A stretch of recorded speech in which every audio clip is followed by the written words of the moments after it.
네, 성도 여러분 안녕하십니까? 2023년 제2기 오늘은 이과 교과 해설이 되겠습니다. 지난 한 주 잘 계셨습니까? 여러분 오늘도 우리 은민이와 세연이 함께 해주셨는데 지난 일주일 바빴죠? 네. 예, 한 주 지내는데 얼마나 시간이 잘 가는지 모르겠어요. 자, 하지만 또 이렇게 이 교과 해설을 봉사를 같이 해주셔서 대단히 감사합니다. 저는 혼자 하는 것보다는 여럿 하는 게 좋거든요. 오케이. 자, 지난주에 우리가 우주적 전쟁에 얽혀 있는 그 이야기, 성경의 이야기가 얼마나 중대한 것인지, 단순히 개인의 구원의 차원을 넘어서서 누구의?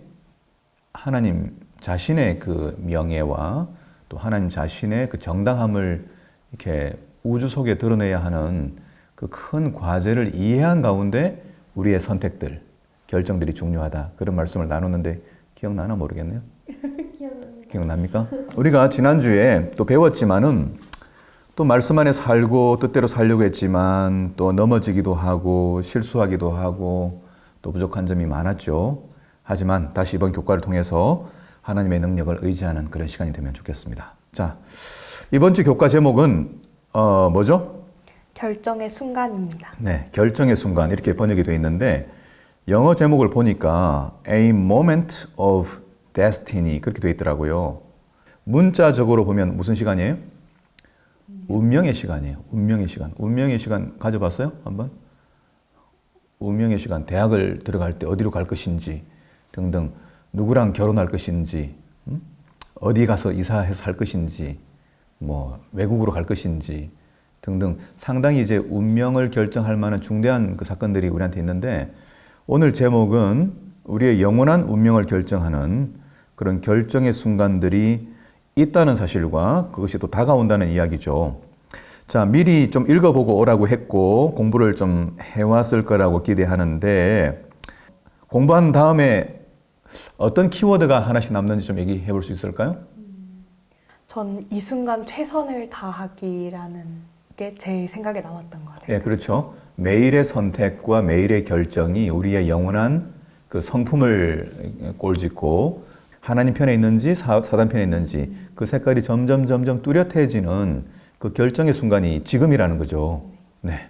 이미 공부 다 끝난 거나 마찬가지입니다. 그렇죠? 네. 오케이. 그다음에 세연이는. 네. 저도 약간 비슷한 것 같은데 올바른 선택이라고 했습니다. 제가 하나님 편에 서던 또 사단 편에 서던 어쨌든 선택을 해야 되는데 그 중간 가운데서 올바르게 선택해야 된다라는 생각이 들어요. 예. 자, 바른 선택을 해야 되는데 이 바른 선택을 하기가 쉬워요, 어려워요? 어려워요. 예, 저는 이렇게 비유하거든요. 그 음악에서 도미솔 이게 몇 도함이에요? 1도함인데 1도함이 도미솔인 건 알지만은 피아노 건반 위에 놓고 딱 치려고 그러면 도미솔이 안 나오는 경우 있죠. 잘못 집어가지고. 같이 마치 우리 삶이 그런 것 같아요. 어떻게 살아야 되는지는 잘 알긴 아는데 건반 위에서 정작 소리를 내려 그러면은 도미솔이 안 나오는 것처럼 잘 안 나오는데 오늘 우리 교과 공부를 하다 보면은 도미솔 소리가 아주 경쾌하게 맑게 바르게 날 수 있는 그 방법이 나온단 말이에요. 함께 살펴볼까요? 네. 네, 좋아요. 저는 이제 공부를 하다 보니까 일단은 이 저자가 마크 필립 목사님이 이제 나이가 좀 많이 드셨구나. 사실은 이제 교과를 여러 차례 이렇게 만드신 분이거든요. 그래서 그런지 앞쪽에 나오는 그 느낌이 뭐냐면은 굉장히 좀 마음이 급하시구나. 긴급성을 가지고 지금 말씀하세요. 예, 계시록서에 나오는 메시지가 굉장히 뭐 영어로는 urgent 한다 그러죠. urgent. 예, 비상 상황이에요. 예, 하나님은 지금 한 사람을 더 구원하시기 위해서 메시지를 보내주시기 때문에 그 상황을 보시고 이제 뭐 이 제목들을 정하시는데 막 이렇게 A moment of destiny. 결정의 순간, 운명의 순간. 이 순간에 우리가 어떤 선택을 해야 되느냐. 아마 우리 시청자, 우리 성도들 가운데서도 이제 연만하신 분들은 이 운명의 시간이 다가온단 말이에요. 그래서 제가 이제 공부를 하다 보니까 어떤 단어가 생각나냐면은 저는 마지막이라는 단어가 그냥 생각이 나더라고요. 모든 일에는 다 뭐가 있냐면은 마지막이 있거든. 우리가 이제 교과를 시작했는데 교과도 마지막이 있겠죠. 혹시 이런 말 아나 모르겠어요. 들어봤는지 몰라? 화무 11홍. 들어봤어요? 못 들어봤어요? 잘 안 들어봤을 수 있는데 어른들 많이 써요. 어른들 다 아실 거예요. 화무 11홍. 무슨 말이냐면은 아무리 예쁜 꽃도 10일 이상 붉게 피어 있는 경우는 없다. 막 그 말이에요. 그러니까 꽃들이 아무리 길게 가도 며칠이다? 10일. 교정의 목련들 봤어요? 네. 예, 목련이 예쁘게 피는 순간 낙화가 일어나요. 예. 우리 또 교정 아름다운 우리 뭐예요? 벚꽃 피고 나면 피자마자 뭐가 일어나요? 낙화. 그래서 언제 떠나야 할지를 알고 가는 그 이의 뒷모습은 얼마나 아름다운가. 어떤 분이 그렇게 낙화라는 시를 적었거든요. 그래서 요즘 이제 봄꽃 축제가 한창인데 아름다운 꽃들이 너무 빨리 져버린단 말이에요. 제가 우리 대학에 이제 홍보대사로 계시는 분 가운데 장사익이라고 하는 가수가 있어요. 들어본 적 있나? 들어봤어요? 나이 많은 우리 아저씨, 할아버지, 삼촌 같은 분인데 이분이 부른 노래가 많은데 그 중에 찔레꽃이라는 노래가 있거든요. 많이 와서 우리 대학에서 불렀어요. 근데 거기 보면은 뭐라고 가사가 나오냐면 찔레꽃 향기는 너무 슬퍼요. 그래서 울었지. 목매어 울었지. 이렇게 목 놓아 울었지. 이런 단어가 있어요. 찔레꽃 향기가 너무 슬프대. 이거 해석하려면 분분하겠지만 너무 순박하고 예쁜 꽃을 보고 운다는 게 무슨 말일까? 이게 이제 우리 인생을 얘기하는 거죠. 그래서 꽃다운 청춘들에게도 피할 수 없는 죽음이라고 하는 것이 다 예정되어 있기 때문에 사실 예쁜 것을 보면 어떤 때는 눈물이 날 수 있어요. 그래서 저는 가끔은 결혼식 하는 젊은 친구들 보면 어떤 때 눈물이 나요. 왜 그런가 하면은 첫 웨딩 마치의 첫 걸음은 둘이 같이 가지만 마지막 걸음은 결국 혼자 걸어야 되거든요. 이 사실을 알고나 결혼하는지 모르겠어. 그래서 이 마지막에 있다는 것이 얼마나 중요한가 그런 생각을 하게 되는데 자, 그런데 마지막에 있다는 것이 복음이 될 수 있을까? 좋은 소식이 될 수 있을까요? 성경의 메시지가 너희들에게 끝이 있다, 죽음이 있다, 심판이 있다. 이게 복음이 될 수 있을까요? 끝이 없다면 어떻게 될까? 자, 계시록에는 새 천사의 기별을 영원한 복음이라고 했는데 거기 이야기하면서 심판하실 시간이 이르렀다 그렇게 말했거든요. 그게 어떻게 복음이 될 수 있을까? 개인적으로 인간이 죽는데 말이죠. 이 죽음이 가진 가치를 아마 생각해 볼 수 있을 것 같아요. 죽는다는 걸 생각하게 되면 모든 게 다 바뀌어요. 우리가 죽음 앞에 있다고 생각하면 우리가 지금 살아서 뭘 추구하고 뭘 얻으려고 하고 성취하려고 하고 하는 것들이 이게 다 이렇게 순서가 바뀔 수 있어요. 그래서 전도서 7장 2절에 초상집에 가는 것이 어디 가는 것보다 낫다? 잔치집에 가는 것보다 낫다. 이걸 마음에 유념해라 이렇게 말했어요. 모든 사람의 끝이 이와 같다. 산자는 그것을 마음에 둘지니라. 마음에 유념할지니라. 그렇게 말했어요. 그래서 끝이 있다는 것을 아는 사람이 가진 삶의 태도가 어떨까? 끝이 있다는 것은 저도 끝이 있고 미안하지만 은민이와 세연이도 언젠가는 끝이 있다는 이게 받아들이기 어렵죠. 근데 끝 앞에서는 사람이 진실해지거든요. 마지막이라고 생각하게 되면 함부로 대할 수가 없게 되는데 제가 읽은 책 가운데 사형수들에 대한 이야기가 나와요. 근데 사형수들이 언제 사형 받는지를 말하지 않고 데려가는 경우가 대부분이라고 그래요. 그런데 본능적으로 사형을 당하는 날이 다가오면 그날 받은 밥상을 보고 아 이게 마지막 식사구나 이걸 한대. 느낌 어떨 것 같아? 철렁 내려앉을 것 같아요. 예, 그 밥이 넘어갈까요? 안 넘어간대. 그러면 그 밥을 놓고 꺼이꺼이 운대. 상상이 좀 되죠? 꺼이꺼이 밥상을 놓고 우는 그 사형수들이 인생을 돌아보면서 살았던 삶을 돌아보면서 이제 얼마 남겨지지 않은 자신의 운명을 놓고 밥을 먹는다는 게 거의 의미가 없는 거예요. 토하기도 하고. 그러니까 어쩌면은 우리가 끝의 기별, 영원한 복음이라고 얘기하면서 심판하실 시간이 이르렀다. 오늘 본문의 기억절은 뭐가 나오냐면 두 가지 심판이 나오거든요. 기억나죠? 하나는 알곡을 거두는 심판이고 하나는 포도즙 틀에다 집어넣는 포도 수확이 나와요. 그렇죠? 낫을 들고. 그 이제 마지막 심판이 있다는 것을 기억하라고 하는 것이 영원한 복음이 될 수 있다라고 하는 것이 조금 느낌이 오나요? 끝이 있다고 하는 게. 그래서 사람들이 다 죽음을 생각하지 않고 너스레 떨면서 뭐 자신만만하게 나는 뭐 안 죽을 것처럼 살지만은 사실 모두가 다 죽음 앞에서는 이렇게 인간이라고 하는 이 존재의 실존을 느껴버리잖아요. 그죠? 여러분, 우디 앨런이라고 하는 분 잘 모를 수도 있는데, 너무 유명하니까 잘 아실라나? 이분이 이제 코미디언이거든, 원래. 이렇게 이 스탠드 그 쇼라 그러죠? 서가지고 사람들 웃기는 거, 이런 거 하는 사람인데, 이분이 한 번은 이런 말을 했어요. 나는 죽음을 무서워하는 게 아니다. 단지 그 시간이 오면 그 자리에 있고 싶지 않은 것일 뿐이다. 이렇게 얘기했어요. 이게 무슨 말이야? 나는 죽음이 무서운 게 아니다. 단지 그 일이 일어날 때 거기 있고 싶지 않다는 것 뿐이다. 뭐 이렇게. 뭐 너스레를 떨었지만 죽음이 있다는 것 자체가 피할 수 없는 일이고 본인도 그걸 인지하고 있는 것이죠. 자, 그래서 제가 이제 이 준비하면서 결국 이 내용을 통해서 우리가 유익을 얻어야 되는 것은 우리 신앙의 유익이지 어떤 사실을 아는 건 아니에요.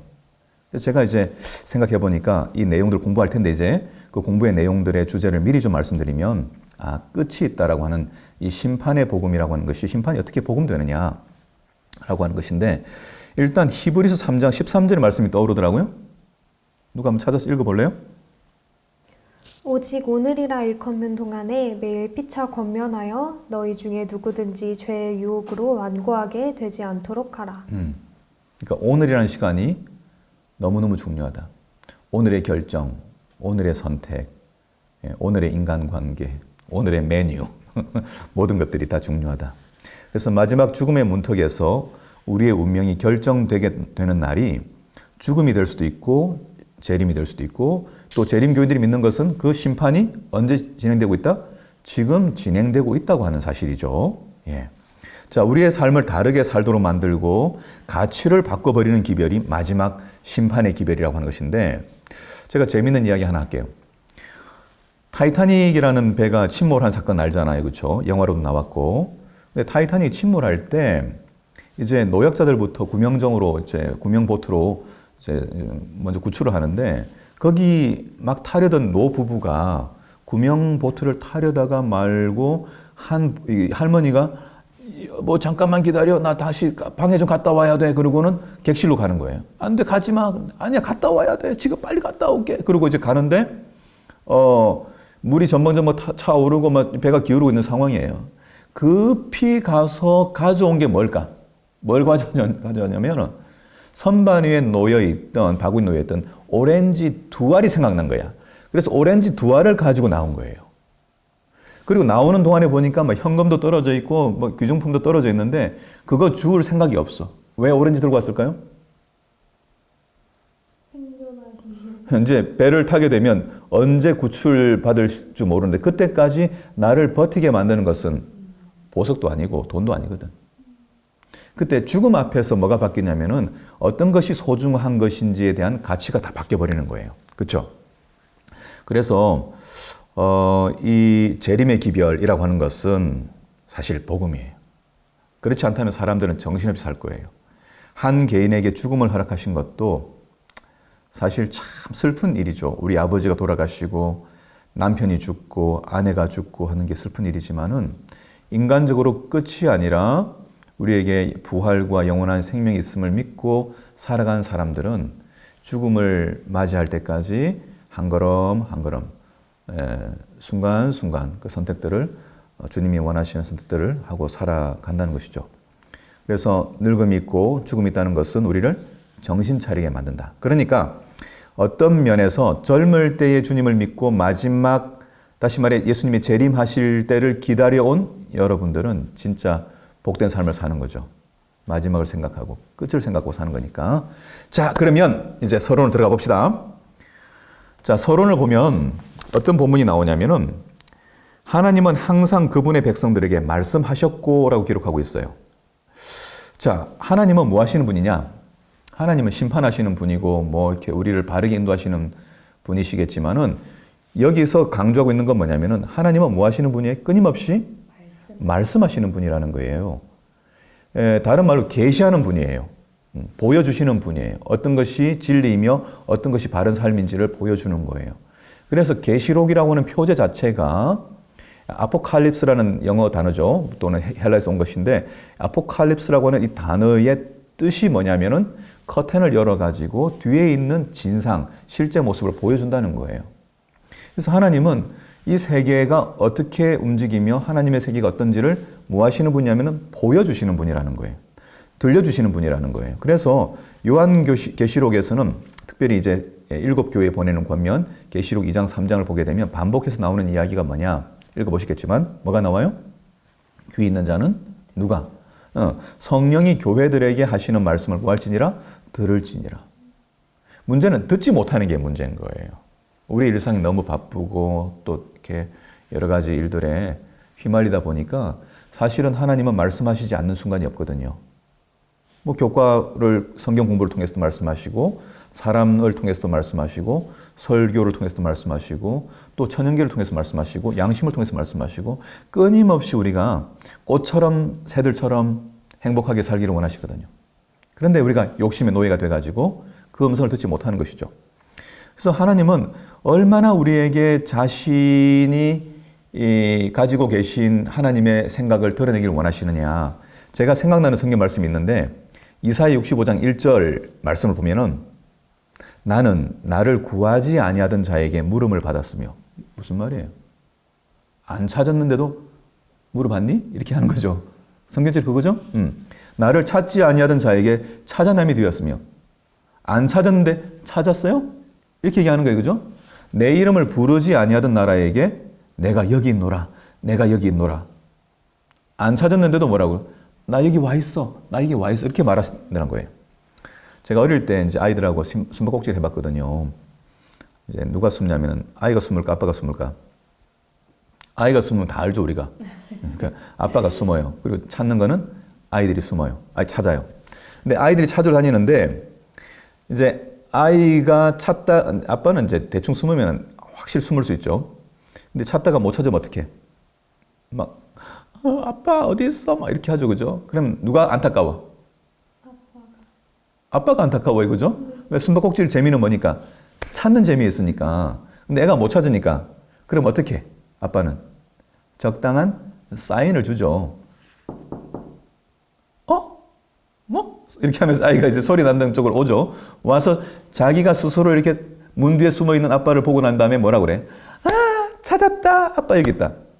이게 이제 숨바꼭질 재미란 말이에요. 그러니까 아빠가 숨바꼭질 할 때처럼 우리 자신들이 스스로 하나님을 찾는 그 발견의 기쁨을 우리에게 주시기 위해서 하나님은 적절한 그 어떤 그 방식으로 우리에게 나타나시는 것 같아요. 중요한 것은 찾고 있느냐. 중요한 것은 그분의 음성을 들으려고 끊임없이 이렇게 라디오 주파수 맞추듯이 맞추고 있느냐. 오늘도 뭐 하는 시간이에요? 주파수를 맞추는 시간이죠. 탕 맞아 뚜렷하게 내가 너를 사랑한다. 이런 이야기를 듣는 것이죠. 자, 그래서 지난주 공부했던 것처럼 자유의지와 선택권을 주신 하나님은 우리가 그분을 발견하기를 원하시는데 찾는 재미가 없으면 이거 안 좋은 거야. 그래서 스스로 성경을 읽고 이해할 수 있도록 하기 위해서 우리에게 말씀을 주시고 오늘도 그 찾는 기쁨을 주기를 원하신다는 생각을 해봤어요. 자, 그러니까 하나님은 오늘도 말씀하고 계시겠죠? 말씀하신 하나님이시니까. 그래서 계시록에는 자주 나오는 말이 뭐냐면 내가 보니 요한이 내가 보니 라는 말을 쓰기도 하고 어떤 때는 내가 들으니 보기도 하고 듣기도 하고 그래서 생생한 어떤 그림처럼 보여지고 있는 요한계시록의 이야기는 하나님이 우리에게 얼마만큼 자기가 자신이 가지고 있는 그 진리와 생각을 우리에게 보여주기를 원하시는지 우리가 생각해 볼 수 있을 거예요. 자, 그러면 지금부터는 확 달립니다. 자, 일요일 최종적인 선택 그렇게 또 번역됐는데 영어로는 어떻게 됐냐면 eternal choices 그렇게 했어요. eternal. 한 번 결정한 것은 영원히 영향을 미치는 결정이다. 그런 말이에요. 이 제목을 봐서는. 그러니까 최종적인 선택은 한 번 결정하면 끝나는 선택이니까 똑같은 말이겠죠. 자, 이 부분은 이미 우리가 서론에서 생각을 나눴어요. 우리의 일상, 매일의 선택이 우리의 영원한 뭘 결정한다? 운명을 결정한다. 이걸 강조했죠. 쉽게 말하면 오늘 내가 어떻게 말하고 어떻게 행동하고 어떻게 살아가느냐는 내 성품을 꼴짓고 내 운명을 꼴짓는다. 그래서 내가 말하는 대로 이루어져요, 사실은. 내가 행동하는 대로 이루어지고 그것이 내 성품과 내 운명을 결정하죠. 자, 계시록의 특징을 하나 살펴봅시다. 계시록은 진리를 제시하는 방식 가운데 하나가 무엇이냐면은 대조예요, 대조. 비교시키는 거예요. 자, 기억나는 거 뭐가 있죠? 뭐가 대조되고 있을까요? 일단 제가 하나만 얘기해 볼까요? 양과 용. 옳지. 양과 용. 그 다음에 짐승의 표와 하나님의 인. 그 다음에 여자도 둘 나오는데 자줏빛 옷을 입고 있는 음탕한 여자와 그 다음에 흰 옷을 입고 있는 순결한 여자 17장에. 그 다음에 또 뭐가 나와? 두 도시가 또 대조돼요. 바벨론과 새 예루살렘. 오케이. 이렇게 대조가 되고 있는데 오늘 이제 우리가 기억절에 나오는 계시록 14장 14절로 20절에는 뭐가 대비되고 있냐면은 두 개의 추수가 대비되고 있어요. 하나는 땅의 곡식을 거두고 하나는 포도를 거둬서 진노의 포도즙 틀에다가 밟아요. 심판이죠.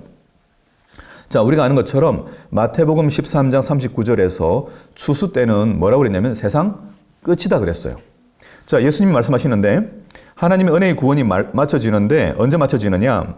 세상 끝에는 언제 끝이냐? 마태복음 24장 14절에 우리가 잘 아는 기억절이죠. 모든 민족에게 복음이 전파되리니 그제야 끝이 오리라.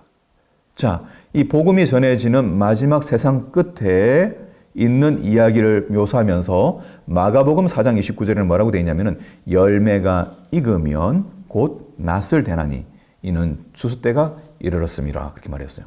그러니까 추수라고 하는 것은 뭐죠? 확실히 마지막 세상 끝을 의미하는 거예요.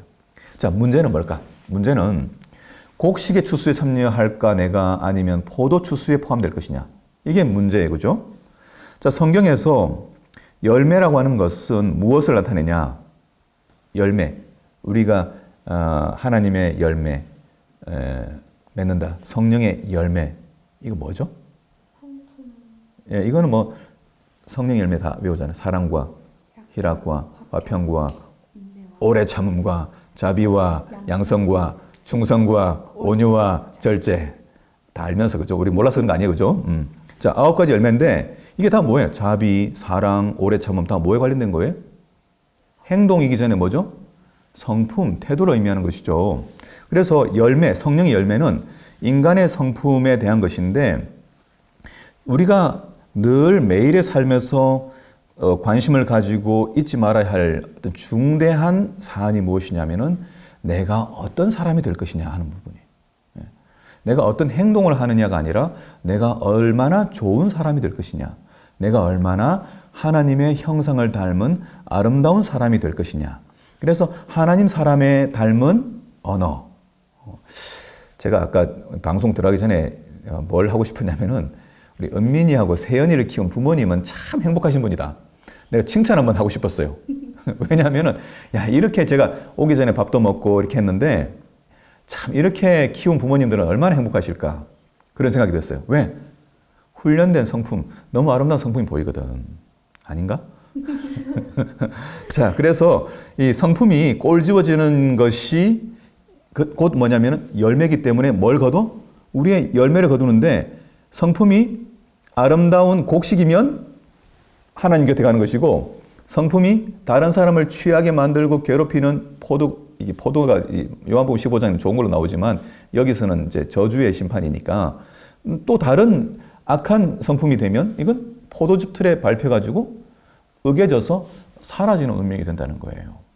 자, 믿음과 행함이라고 하는 책에 와이프인의 글 43페이지의 글이 조금 긴데 이걸 한번 읽어보면 좋겠어요.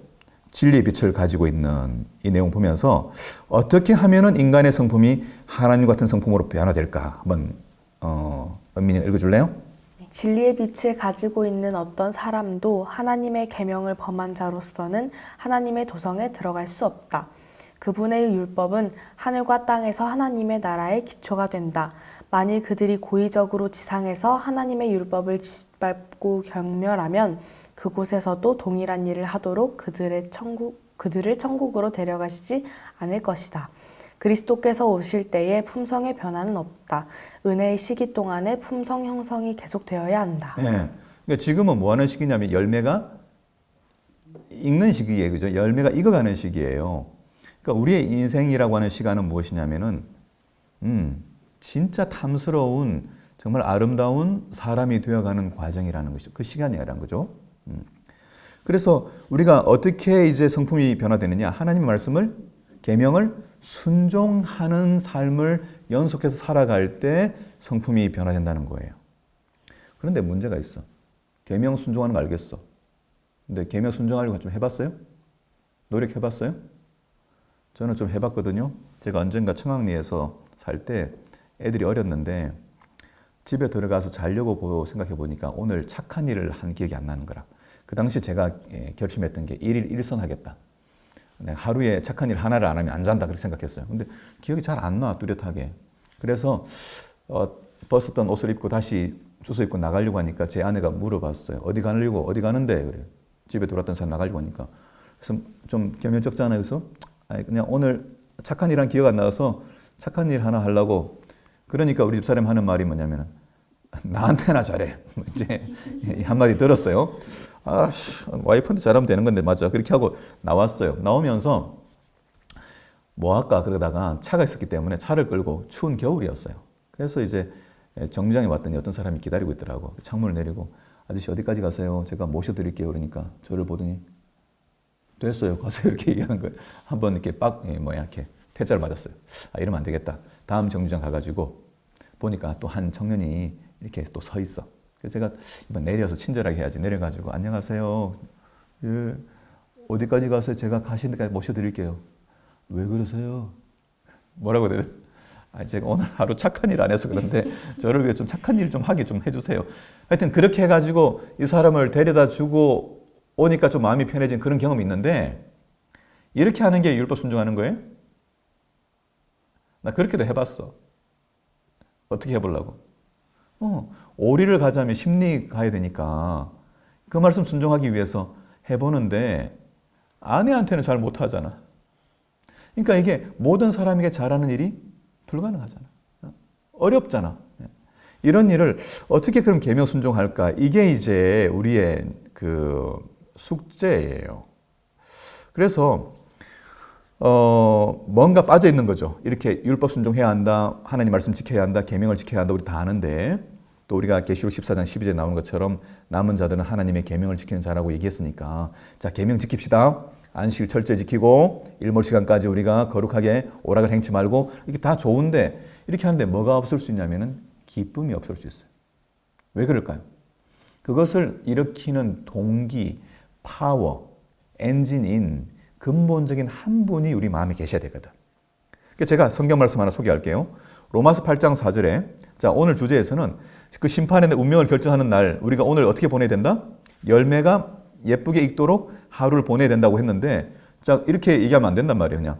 자, 그러니 율법 순종 열심히 합시다. 착하게 삽시다. 계명 순종합시다. 이렇게 얘기하면 뭔가 우리가 가지고 있는 숙제가 안 풀려. 그렇죠? 왜? 율법 순종해야 되는데 억지로 하는 이상한 일이 벌어졌으니까. 뭘 보냐면 로마서 8장 4절을 제가 소개할게요. 자, 이번에는 세연이 읽어보세요. 육신을 따르지 않고 그 영을 따라 행하는 우리에게 율법의 요구가 이루어지게 하려 하심이니라. 여기 힌트가 좀 나오는데 율법의 요구를 누가 이루죠? 네, 육신을 따르지 않고 그 영을 따라, 그 성령을 따라 행하는 우리에게 율법의 요구를 이루어지게 한다. 그러니까 누가 이루는 거죠? 성령이. 다음 절 8장 5절에 보면은 한번 보세요. 우리 은민이가. 육신을 따르는 자는 육신의 일을, 영을 따르는 자는 영의 일을 생각하나니. 그러니까 어떻게 열매를 맺을 수 있냐면은 성령이 열매라고 했으니까 우리 안에 누가 거하시는 것을 알아야 돼요? 성령이 거하시는 걸 알고 그분의 음성을 듣는 일을 할 때만 순종이 가능하다는 거예요. 그래서 로마서 8장 9절에는 제가 늘 기억하는 말씀인데 만일 너희 속에 하나님의 영이 거하시면 너희가 육신에 있지 아니하고 영에 있나니 누구든지 그다음 뭐라고 그랬어요? 그리스도의 영이 없으면 그리스도의 사람이 아니라.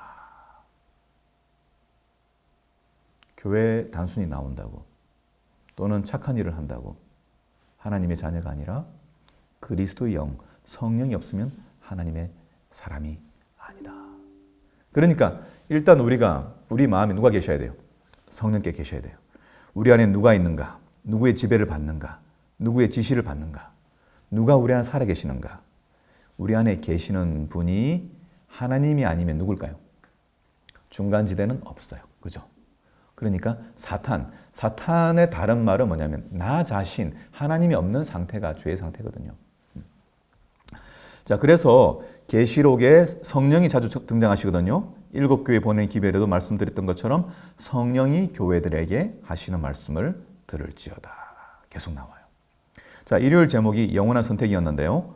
오늘의 선택을 바르게 이끌어 가시는 성령의 감동이 없으면 차가운 율법주의적 계명 순종이 될 수밖에 없다는 거죠. 그러니까 우리는 이 교과를 통해서 성령의 역사에 주목을 해야 할 것 같아요. 매일 우리가 스스로에게 질문해야 할 것은 무엇일까? 내 안에 성령이 계시는가? 그분의 음성을 듣는가? 그분이 우리에게 무엇을 하기를, 어디를 가기를, 누구를 만나기를, 어떤 직업을 갖기를, 어떤 사람과 결혼하기를 등등 모든 것들을 말씀하시는데 그 말씀에 귀 기울이는 삶을 살아갈 때 우리에게 알곡과 같은 아름다운 열매가 맺힌다. 자, 이제 좀 명쾌해졌죠? 네. 오케이. 넘어갈까요? 네. 좋아요. 자, 월요일 인자의 돌아오심. 제목이 인자의 돌아오심인데 자, 예수님이 재림하실 때 어떤 모습으로 온다고 되어 있어요? 사람의 모습, 인자라고 그랬어요. 인자의 모습에 낯을 든 존재가 인자라고 그랬어요. 영어로는 the son of man, 사람의 아들인데 이게 예수님이 가장 즐겨 사용하시는 호칭이거든요. 인자라는 호칭은 다른 존재가 써본 일이 없어요, 성경에.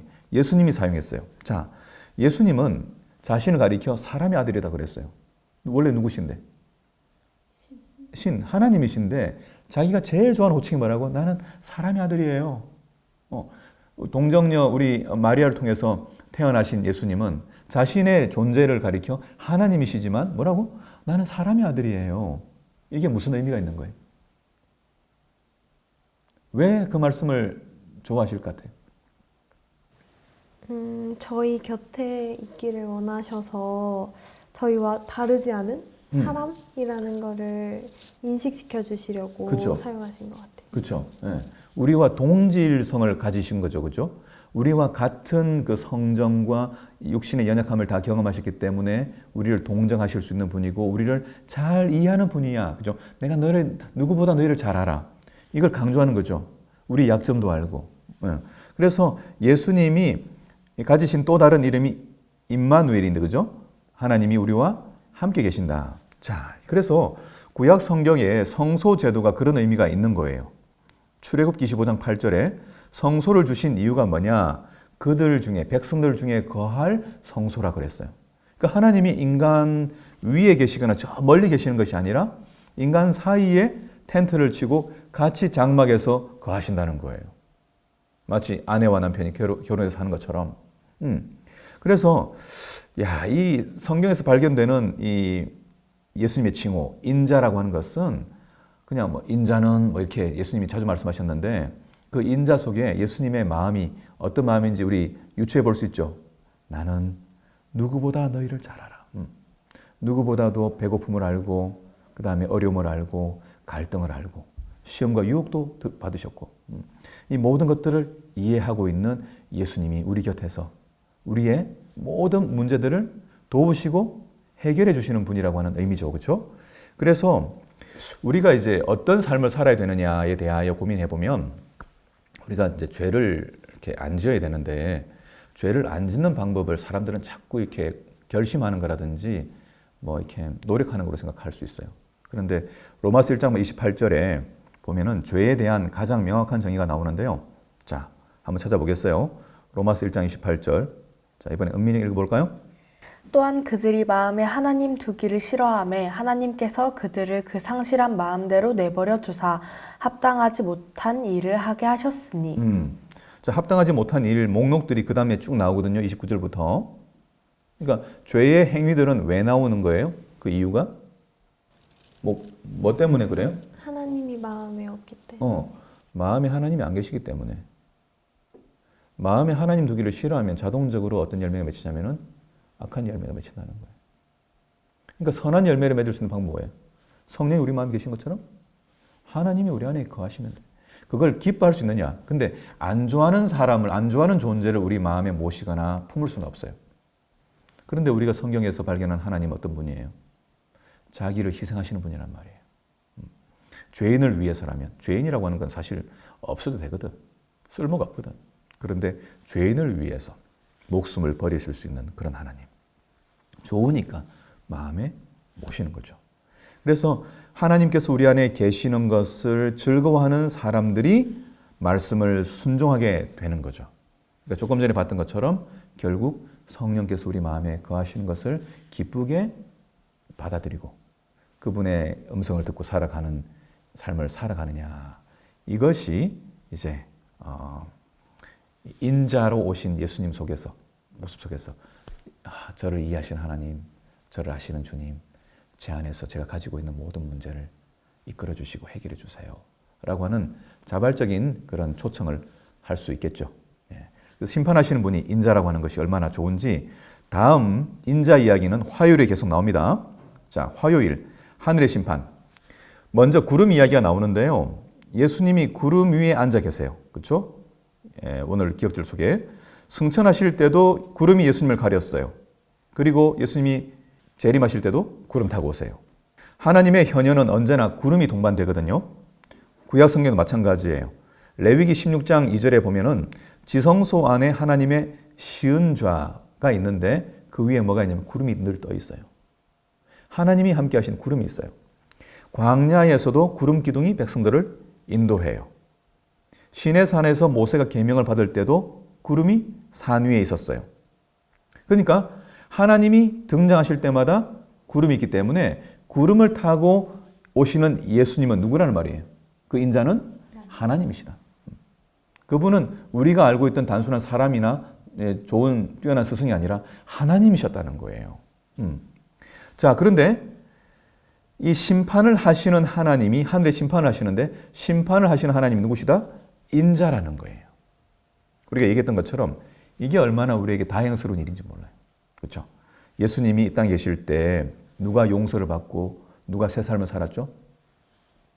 강도, 바리새인들, 또 세리들, 가늠한 여인, 또 실수 많은 제자들, 예수님께 왔던 사람들 가운데 어떤 사람도 거절당하고 그냥 돌아간 사람이 있다 없다? 없다. 그렇다면 예수님은 우리를 받아주실까요? 예, 이 사랑의 하나님이 심판자예요. 그분이 하늘에서 지금 심판을 하시는데 그 심판을 하시는 분이 우리를 잘 하시는 분이고 우리를 위해 희생하시는 분이니까 이것처럼 좋은 복음이 어디 있어요? 그래서 문제는 핵심은 우리가 이 예수님을 잘 아는가? 예수님을 사랑하는가? 이 예수님 음성을 순종하는가? 그분과의 진실된 사랑의 관계를 오늘도 유지하고 살았는가? 이것이 이제 우리의 몫으로 남아있는 것이죠. 그런데 이 관계에 강요가 있어 없어요? 없어요. 강요는 없어요. 예. 하나님은 언제나 당신이 선하고 좋으면 따르라고 초청하셔요. 이게 이제 구약 성경, 신약 성경에 늘 흐르는 거예요. 강요하지 않는 기독교 하나님은 어떤 하나님? 사랑의 하나님이라는 것이죠. 자, 이 말씀이 오늘도 우리에게 들려지고 있다는 것이죠. 자, 그 다음에 수요일로 갑시다. 수요일에 예수님을 묘사하면서 오늘 수요일 제목은 승자의 면류관인데 머리에 쓰고 있는 이제 모습, 우리 하나씩은 뭐 이렇게 하늘의 심판도 하시고 머리에는 뭘 쓰고 있다? 면류관인데 이게 뭐냐? 장식품이에요? 예쁘게 하려고 하시는 거예요? 그게 아니고 뭘 상징해요? 헬라 원어가 뜻하는 것처럼 스테파노스라고 하는 것은 뭐냐? 운동선수가 우승했을 때 쓰게 되는 월계관이에요. 우승했을 때 쓰는. 그러니까 이 말은 뭐냐면 예수님이 우승한 승리자라고 하는 것이거든요. 무슨 승리자죠? 어디에 승리한 거예요? 죄. 사탄에 대해서. 맞아. 사탄에 대해서, 죄에 대해서. 게임을 해가지고 이기셨어요. 그래서 십자가에서 예수님이 사탄이 쥐고 있는 그 죽음으로 예수님을 죽여버렸지만, 그러나 예수님은 죽음에서 부활하셨어요. 사단이 가지고 있는 최종적인 무기가 죽음이었는데 그 죽음을 이기시고 부활하셨으니까 누가 이긴 거예요? 예수님이 이긴 거예요. 그래서 기독교 복음 가운데 뭐가 제일 중요하냐 이렇게 말할 때 보통 복음주의 신학에서는 이제 십자가 이렇게 얘기하는데 맞는데 십자가는 부활이 없으면 의미가 없어요. 십자가의 죽으심과 함께 용서의 죽으심과 함께 뭐가 있었기 때문에 다시 살아나는 부활이 있었기 때문에 우리가 다시 우리를 사로잡으려고 하는 죽음의 공포, 사탄의 그 압제, 어떤 권력으로부터 우리는 자유롭게 되었다라고 뭐 할 수 있냐면 선언할 수 있다는 거예요. 그래서 기독교의 복음은 무엇이냐면 사실 부활의 복음이에요. 주님이 부활하셨다. 더 이상 무덤이 주님을 가둬둘 수 없었다. 더 이상 죽음이 우리를 사로잡을 수 없다. 그래서 제자들도 부활을 증언하는 사람들이었어요. 사도행전 1장 22절에 마띠아를 뽑는데 유다 자리를 대신해가지고 뽑힌 마띠아 알죠?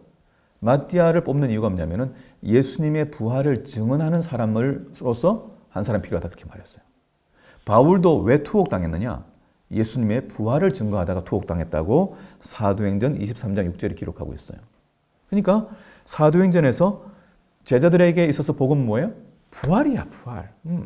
나이가 들어가고 있는 베드로, 나중에 뭐 십자가에 거꾸로 매달려 죽었지만, 그 다음에 바울, 죽음을 다 겪고 다 이 땅에서 다 사라졌지만은 그들을 힘있게 살아가도록 만든 건 뭐예요?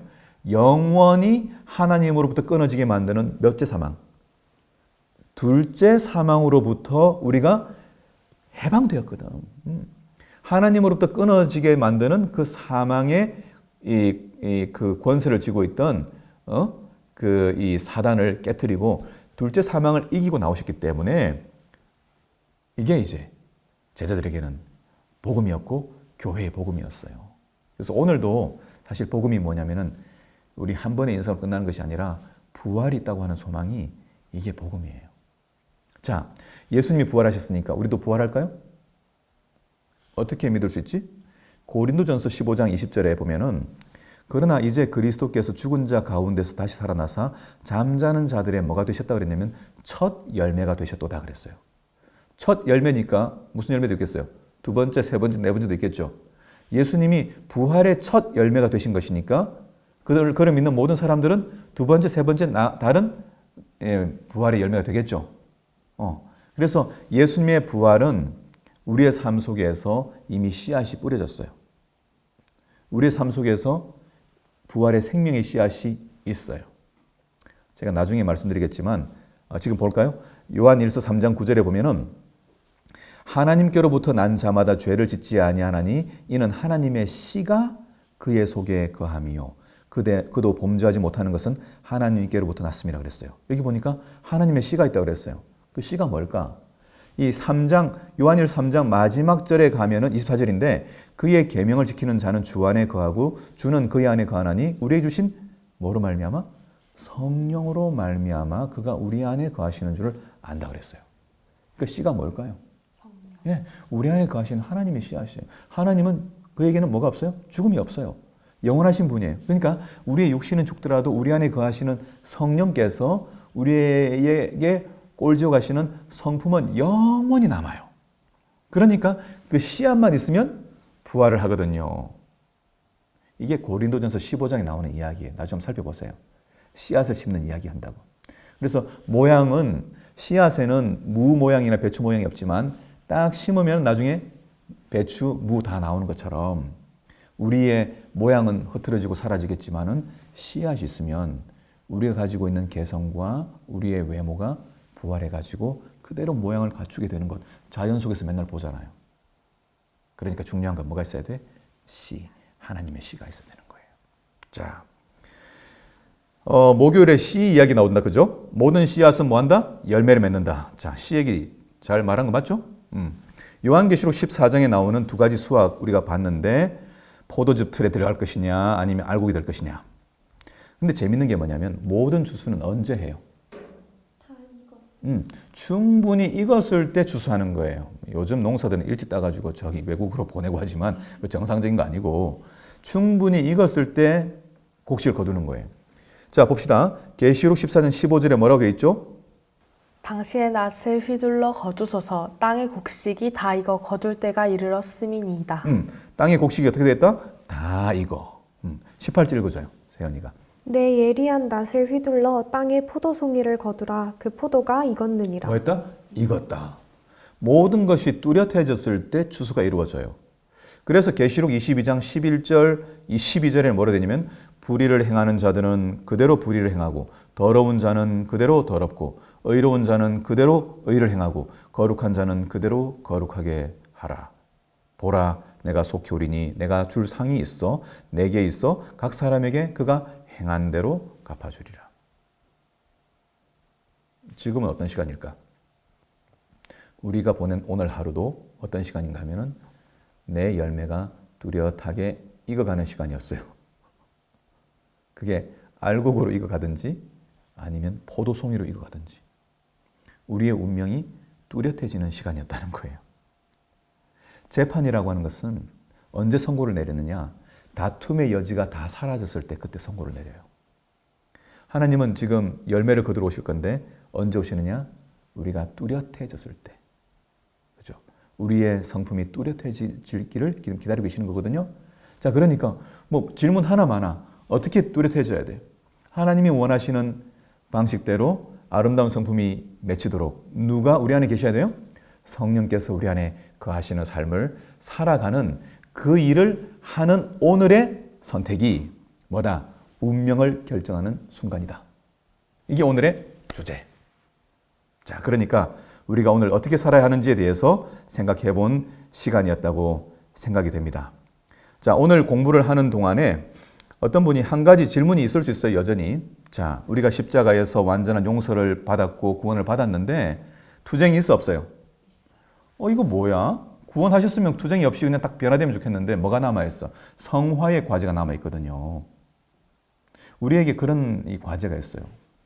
그래서 이걸 어떻게 이 갈등을, 싸움을 이길 수 있을까? 이게 이제 좀 질문이 될 수 있는데 그런 질문들 여러분 좀 해보시잖아요. 그죠? 우리에게 두 가지 모습이 있어요. 성령의 사람이 되었는데 여전히 뭐가 있어요? 육체의 소욕이 있어요. 육체의 소욕이 있어요. 이게 이제 로마서 7장에 얘기하고 있는 건데 우선 우리가 제가 말씀드리고 싶은 것은 그리스도인이 이 땅에서 처한 상황을 잘 이해할 필요가 있어요. 우리는 이미와 아직 사이에 긴장 가운데 있어요. 존 스토트라고 하는 신학자의 정리에 의하면 이 땅에는 세 유형의 그리스도인이 있다 그렇게 말했습니다. 첫 번째는 뭐냐? 이미 그리스도인. 이 사람들은 이미 이루어진 일에 집중하는 사람들이에요. 그러니까 구원 받았어 안 받았어? 구원 받았어요. 하나님 백성 되었어 안 됐어? 됐어. 우리는 하나님의 거룩한 나라가 되었어요. 그러니 기뻐해요. 그런데 문제는 다 명확해지고 모든 것이 다 확실해졌기 때문에 기다릴 것도 없고 아직 이루어질 것도 없다고 생각하는 사람들이 있어요. 이미 그리스도인. 두 번째는 어떤 그리스도인이 있다고? 아직 그리스도인 있어요. 아직 그리스도인. 이 사람들은 어떤 사람들이냐? 아직까지 내 마음에 있는 죄된 욕망과 어떤 습관들을 극복하지 못했기 때문에 언젠가 주님이 오시면 다 해결하실 것을 믿고 기다리는 사람들이에요. 이 사람들은 아직까지 내가 부족해, 아직까지 내가 힘들어, 어떻게 하면 좋을까? 이렇게 비관적인 생각을 할 수 있어요. 재림교인들은 어디에 좀 가까운 느낌이 좀 있는 것 같아요. 아직에 조금 더 가까운 것 같아요. 그런 것 같아요? 네. 그런 느낌 받은 적 있어요? 네. 왜 우리가 뭘 강조하다 보니까 예수님의 재림도 강조하고 예수님의 율법을 순종하는 것도 강조하고 이러다 보니까 그죠? 아직 이루어지지 않은 부분에 대해서 강조하는 부분이 있죠. 성화를 강조하고. 그런데 존 스토트는 그리스도인은 어떤 긴장감과 균형감을 가져야 하느냐. 우리는 세 번째 그리스도인이 있는데 그리스도인 유형은 뭐냐? 이미 아직 그리스도인. 세 번째 유형은 이미 아직 그리스도인. 이미 우리가 하나님 백성이 되었고 거룩한 사람이 되었지만 아직 우리 안에서 완성되어야 할 과업이 남아있는 상태. 이것을 기억하는 사람은 어떤 신앙의 태도가 있느냐? 첫 번째는 확신 있는 태도. 두 번째는 겸손한 태도. 이해되죠? 그래서 우리는 매 순간 하나님이 이루신 구원을 확신 있게 기뻐하고 감사를 드리지만 겸손히 무릎 꿇고 우리 안에서 변화를 일으키시는 성령의 역사를 매 순간 기대하면서 그분의 도움을 받는 그런 겸손한 주님의 종, 주님의 자녀들이 돼야 될 필요가 있다라고 하는 것이에요. 그래서 제가 좋아하는 말씀인데 예수님을 가리켜 히브리서 12장 2절에는 뭐라고 했냐면은 믿음의 주인이시요 온전케 하시는 분이라고 말했어요. 무슨 말이에요? 우리의 믿음을 완전하게 만드시는 분이 누구시라고? 예수님이지 내가 아니라는 거예요. 그래서 예수님이 완성시키시는 것이 우리의 성품이기 때문에 주님이 완성자고 그분이 주인이라는 것이 복음이거든요. 제가 읽어볼게요. 히브리서 12장 2절 믿음의 주요 또 온전케 하시는 이인 예수를 바라보자. 그는 그 앞에 있는 기쁨을 위하여 십자가를 참으사 부끄러움을 개의치 아니하시더니 하나님 보좌 우편에 앉으셨느니라. 우리를 잘 아시는 분, 하나님 보좌 우편에 심판하신 자리에 앉으신 분 누구시냐? 믿음의 주인이고 우리를 온전케 하시는 분. 그분이 앉아 계시니까 좋아 안 좋아? 다행이죠. 내가 뭐 이루는 것이 아니니까. 그래서 이분이 하시는 최종 심판도 복음이 아니에요. 그분이 우리에게 이루어질 거니까 남아있는 숙제는 뭐예요? 그분 안에 거하는 거예요. 그렇죠? 자, 그러면 오늘 교과에서 어떤 내용이 기억에 남는지 뭐 짧게 얘기해 볼 수 있을지 모르겠어요. 은민이부터. 네, 저는 되게 흘러가는 대로 그냥 흘러가는 대로 시간 흘러가는 대로 그냥 내 인생이 흘러가는 대로 살아가는 편인데 오늘 이야기를 들으면서 되게 하루하루를 소중하고 되게 하나님 안에 하나님께 돌아가는 걸 두려워하지 말고 지금 속해 있는 것이 중요하다 이런 것을 좀 느끼게 된 것 같아요. A+. 자, 그다음에 세연이. 되게 심판이라고 하면 단어 자체부터 약간 무섭다 이런 느낌이 많이 들잖아요. 그래서 되게 두렵다는 생각을 가지고 있었던 것 같은데 오늘 이렇게 쭉 이야기를 들으면서 결국 내 편이신 예수님께서 우리를 보호하시기 위해서 심판을 하신다고 하니까 딱 복음이구나 라고 이렇게 생각할 수 있어서 좀 걱정 없이 재림을 기다릴 수 있고 심판을 또 기다릴 수 있을 것 같은 생각이 들었습니다. 좋아요. 우리가 이제 복음을 깨달았습니다. 그렇죠? 자, 오늘 말씀은 영원한 운명을 결정하는 일이 그 삶이 오늘 일어나고 있다는 것을 살폈습니다. 월요일은 인자이신 하나님, 사람이신 하나님이 우리와 함께 하시고요. 화요일, 하늘에서 이루어지고 있는 재림전 심판, 그 일을 하시는 분도 인자시라는 것이니까 복음이고요. 수요일, 예수님이 승리하셨던 것처럼 우리도 성령 안에서 승리하면서 또 알곡의 열매를 맺어갈 수 있고 매일의 거룩한 열매를 맺는 삶을 뚜렷하게 살아내는 오늘 매 순간이 되어야 되겠다. 이게 목요일의 내용이었습니다. 자, 그러면 우리 모두 믿음의 주요 또 온전케 하시는 우리 주님 안에서 이번 한 주도 승리하는 또 익어가는 한 주가 되길 바라면서 오늘 교과를 마치도록 하겠습니다. 여러분 수고 많으셨습니다. 감사합니다.